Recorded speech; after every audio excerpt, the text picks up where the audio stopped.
Guys, yan yung trabaho namin na napakadelikado. Yan yung pagbubuhat ng salamin.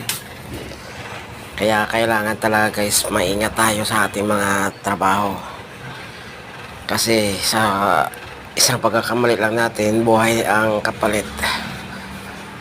Yan guys, daming sasabi sa akin na napakahirap ang trabaho nasukan ko. Pero ang sagot ko lang sa kanila, mas mahirap naman siguro kung wala akong trabaho.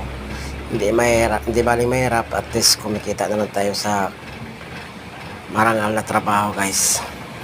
Yan guys, trabaho ko yung magtatabas. Yan, rush yan guys, kailangan yan bukas deliver. Kaya nag-overtime tayo. Sayang din. Dahil dagdag kita rin yan sa amin guys. Maliban sa